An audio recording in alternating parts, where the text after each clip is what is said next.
Assalamu alaikum, dear students. Today we will discuss about chapter number 10. Short question जो हैं उस chapter के हम यहाँ पे डिस्कस करेंगे, चैप्टर नंबर 10 के, यानी कि फिजिकल ऑप्टिकल इंस्ट्रूमेंट्स के.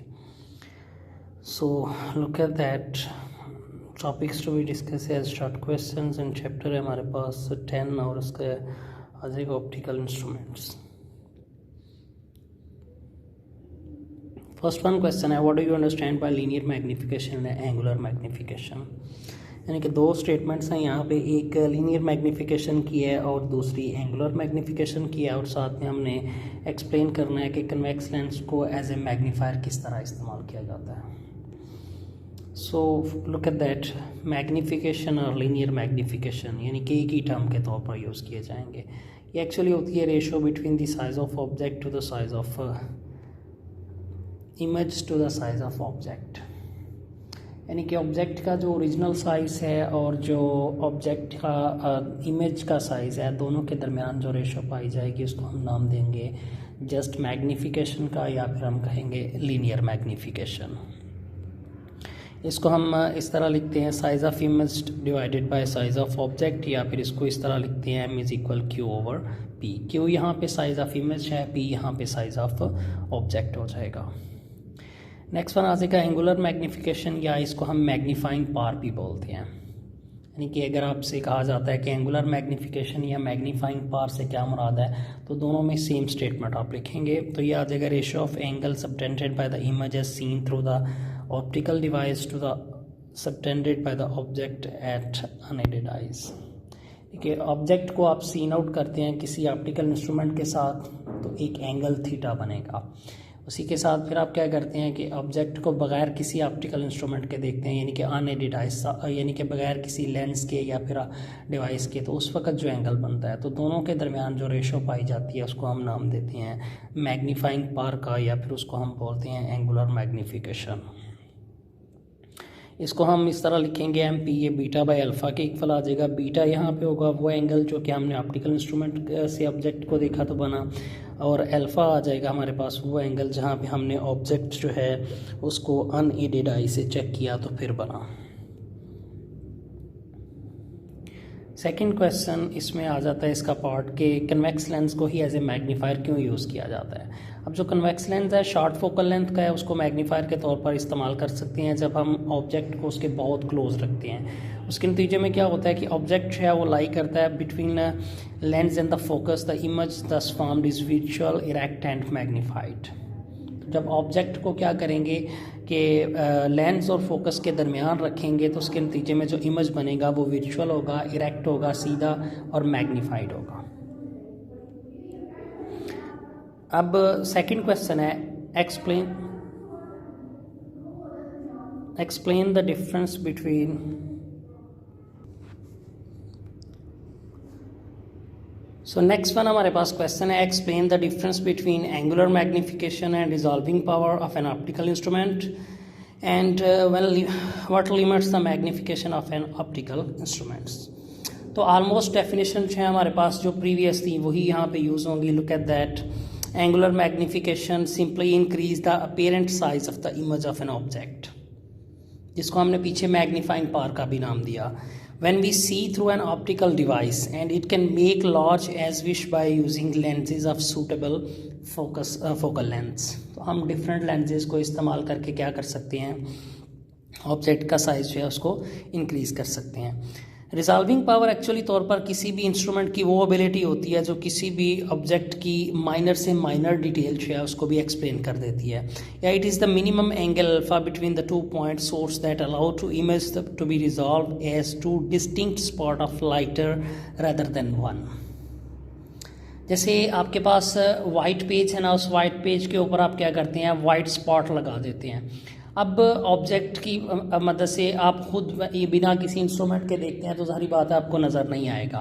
लेकिन जब आप उसको किसी इंस्ट्रूमेंट की मदद से देखते हैं जिसकी रिजॉल्विंग पावर काफ़ी ज़्यादा है, या आप डिफरेंट लेंसेज का इस्तेमाल करके देखते हैं, तो आपको ये नज़र आ जाता है कि वाइट पेज के ऊपर जो है वो वाइट स्पॉट लगा हुआ है.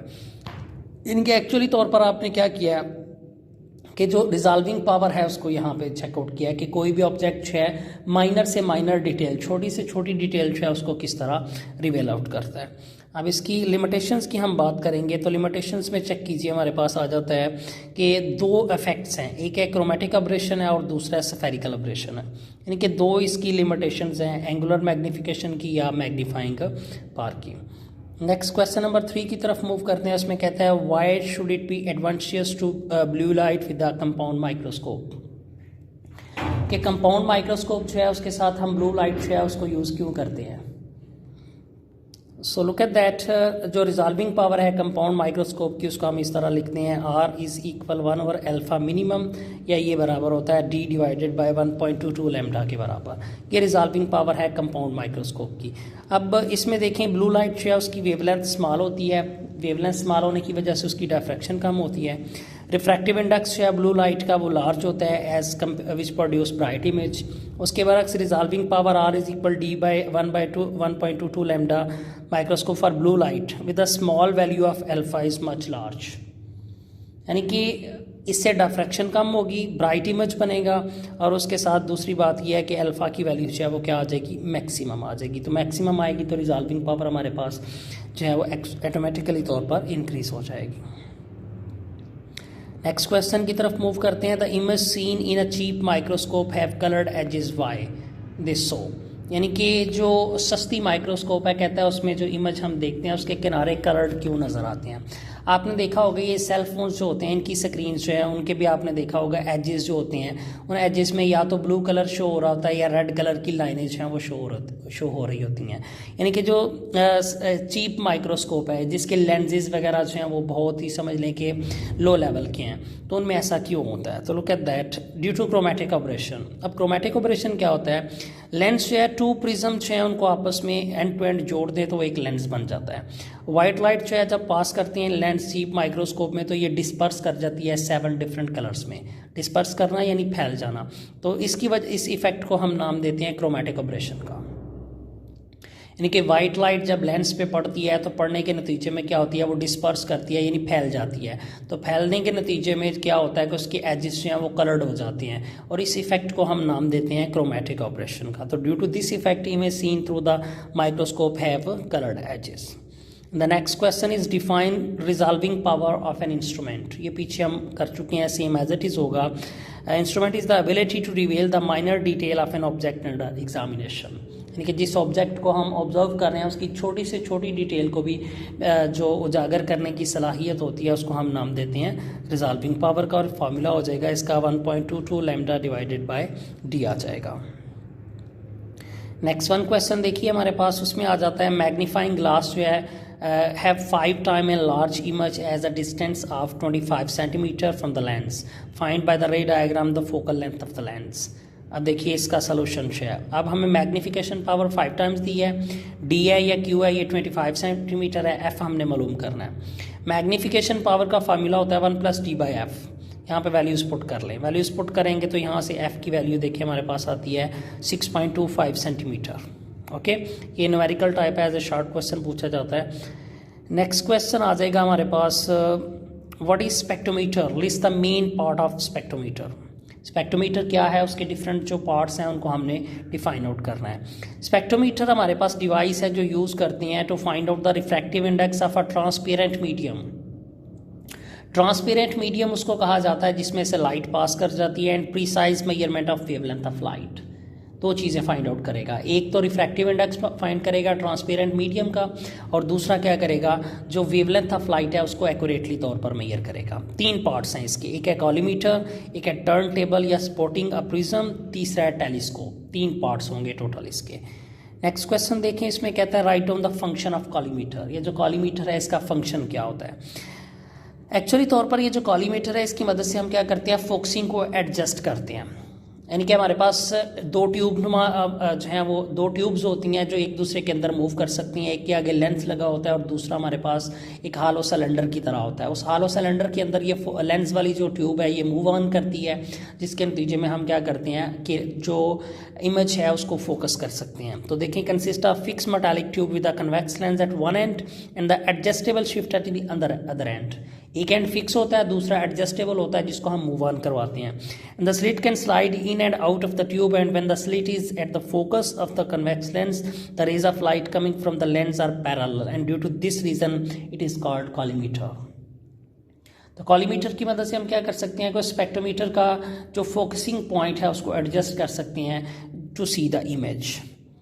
नेक्स्ट वन क्वेश्चन देखिए हमारे पास है डिफाइन नियर पॉइंट या लीस्ट डिस्टिंक्ट विजन, यानी कि करीब नजरी जिसको बोलते हैं.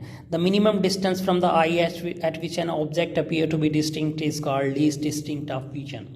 क्या आपने देखा होगा किताब है ना, उसको आप एक नॉर्मल फासले तक रखते हैं तो आपको उसके लफ्ज़ सही नज़र आते हैं, लेकिन अगर उठा के उसको आप क्या करते हैं अपनी आइज़ के नज़दीक लेके आना शुरू हो जाते हैं तो आपने देखा होगा कि एक हद तक के डिस्टेंस में आपको सही वाज़िया नज़र आता है, लेकिन उसके बाद क्या होता है कि आपको वो ब्लर नज़र आना शुरू हो जाते हैं. तो वो मिनिमम डिस्टेंस जिस पे आपको वो ऑब्जेक्ट या फिर वो अल्फाज जो हैं वो सही तरह से नज़र आ रहे हैं उसको हम नाम देते हैं least distinct of vision. Next question है what are the different types of optical fibres. Optical fibres की डिफरेंट टाइप्स कौन कौन सी हैं, 3 टाइप्स हैं. नंबर 1 सिंगल मूड और monomode step index fibre, second है multi mode step index fibre, third है multi mode graded index fibre. 3 तरह के हैं हमारे पास.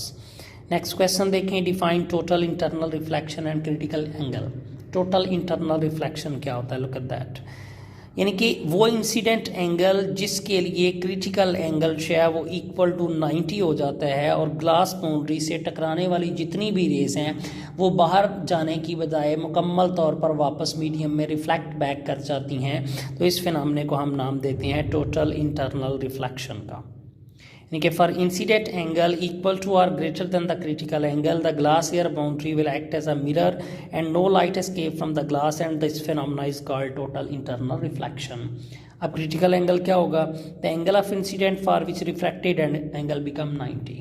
इंसिडेंट का रिफ्लेक्टेड के साथ एंगल 90 बन जाए तो उस एंगल को हम नाम देंगे क्रिटिकल एंगल का. अब ग्लास का जो क्रिटिकल एंगल है उसको हम कैलकुलेट करेंगे तो उसके लिए look at that sine theta, यानी कि स्नेल लॉ के अकॉर्डिंग हम यहाँ पे यूज़ करेंगे sine I over sine R. तो यहाँ पे देखें 1.0 डिवाइडेड बाय 1.5 आ जाएगा और अप्रॉक्सीमेटली इक्वल टू होता है 4.18 डिग्री. नेक्स्ट क्वेश्चन देखिए write down the causes of power loss in an optical fibre. यानी कि ऑप्टिकल फाइबर में जो पावर का लॉस होता है वो किस वजह से होता है. तो 3 वजूहात हैं, एक अब्जॉर्प्शन, दूसरा स्कैटरिंग और तीसरा डिस्पर्शन. अब्जॉर्प्शन मीन एनर्जी का इंतजाम, स्कैटरिंग मीन बिखराव, डिस्पर्शन ये भी फैलाव में ही आता है. नेक्स्ट क्वेश्चन देखिए write down any 2 uses of spectrometer. Spectrometer के 2 यूजेस बताने हैं. नंबर 1 है इसको हम इस्तेमाल करते हैं एंगल ऑफ डेविएशन कैलकुलेट करने के लिए. दूसरा वेवलेंथ ऑफ लाइट जो है उसको हम बाय डिफ्रैक्शन ग्रेटिंग यूज़ करते हुए क्या कर सकते हैं, मेजर कर सकते हैं. 2 चीज़ें मेजर करेंगे, एंगल ऑफ डेविएशन और दूसरा क्या आ जाएगा हमारे पास wavelength of light by diffraction grating जो है उसको यूज़ करके हम कैलकुलेट कर सकते हैं. नेक्स्ट क्वेश्चन देखें कि write down some application of optical fibres. Optical fibres की सम एप्लीकेशन में सबसे पहली है इसको हम टूल इंडस्ट्री में यूज़ करते हैं, इसको हम टेली कम्युनिकेशन में इस्तेमाल करते हैं, उसके बाद इसको डिफरेंट इक्विपमेंट्स में या ऑपरेट एफिशिएंसी वर्क प्रोसेसिंग में, इमेज ट्रांसमिटिंग में और रिसीविंग वगैरह में भी हम इसको क्या करते हैं, यूज़ आउट करते हैं. नेक्स्ट क्वेश्चन है convex lens of short focal length is preferred for a magnifying glass. ये पहले सवाल में भी हमने पढ़ा है कि कन्वेक्स लेंस की फोकल लेंथ शॉर्ट होगी तो उसको हम एज ए मैग्नीफायर इस्तेमाल कर सकते हैं. तो रीज़न देखिए यहाँ पे look at that magnification power lens की 1+d/f आ जाएगी. अब आप relation smaller the focal length greater will be magnification, यानी कि फोकल लेंथ कम होगी मैग्निफिकेशन क्या होगी, ज़्यादा होगी. So that's why convex lens जो है उसको हम इस्तेमाल करते हैं मैग्निफिकेशन के तौर पर. नेक्स्ट क्वेश्चन है what are the 3 components use for the signal communication system and their functions. यानी कि सिग्नल को ऑप्टिकल फाइबर के ज़रिए एक पॉइंट से दूसरे पॉइंट तक कम्युनिकेट करने के लिए हम कौन कौन से जो वेस हैं या फिर कौन कौन से कंपोनेंट्स हैं उनको इस्तेमाल करते हैं. तो 3 कंपोनेंट्स हैं. नंबर 1 है ट्रांसमीटर, ये क्या करता है, कन्वर्ट करता है इलेक्ट्रिकल सिग्नल को लाइट सिग्नल में. ऑप्टिकल फाइबर है जो गाइडलाइन देता है उस सिग्नल को. उसके बाद रिसीवर सिग्नल है जो कैप्चर करता है लाइट सिग्नल को और दोबारा इलेक्ट्रिकल में कन्वर्ट कर लेता है. यानी 3 पार्ट्स आ जाएंगे, ट्रांसमीटर, इलेक्ट्रिकल को लाइट में कन्वर्ट करेगा, दूसरा आ जाएगा हमारे पास ऑप्टिकल फाइबर जो क्या करेगा एक गाइडलाइन देगा, उसके बाद रिसीवर सिग्नल है जो क्या करेगा उस लाइट को कैप्चर करेगा और दोबारा कन्वर्ट कर देगा किसमें, इलेक्ट्रिकल सिग्नल में। लास्ट वन क्वेश्चन देखिए, why we use the repeat या what are repeater and what are their function. अब देखें रिपीटर एक्चुअली तौर पर हमारे पास जो ऑप्टिकल फाइबर होती है ये अल्ट्रा प्योरिटी लेवल में 99.99% ग्लास फाइबर होता है, और लाइट सिग्नल जो है इसमें आहिस्ता आहिस्ता जब मूव करता है तो डिम होना शुरू हो जाता है। तो रिपीटर्स को हम इस्तेमाल करते हैं जो क्या करते हैं, जनरेट करते हैं सिग्नल को। Light signal by passing through the optical fibre become dim and must be regenerate by device called repeater. यानी कि जो ऑप्टिकल फाइबर से सिग्नल मूव कर रहा है उसको रीजनरेट करवाने के लिए जो डिवाइस इस्तेमाल किया जाता है उसको नाम देते हैं रिपीटर का, और ये क्या करता है उसकी डिमनेस को ख़त्म करता है। और ये repeaters are typically placed at 30 kilometre apart, but in a newer system the separation is about 100 kilometre. यानी कि एक 100 किलोमीटर के डिस्टेंस तक जब एक लाइट सिग्नल मूव करता है तो वो डिम हो जाता है, उसकी एनर्जी कम आउट हो जाती है। लेकिन जब हम क्या करते हैं रिपीटर्स का इस्तेमाल कर लेते हैं 100 किलोमीटर के डिस्टेंस पर, तो फिर क्या होता है कि वहाँ पे वो जो रिपीटर है वो डिम सिग्नल को लेता है और उसको दोबारा रीजनरेट करके उसकी एनर्जी को बहाल करता है और नए सिरे से फिर क्या करता है फ्रॉम द नेक्स्ट डेस्टिनेशन की तरफ उसे मूव ऑन करवा देता है। So hope so guys you will understand. If you have any kind of query you may leave a question. Okay, Allah Hafiz.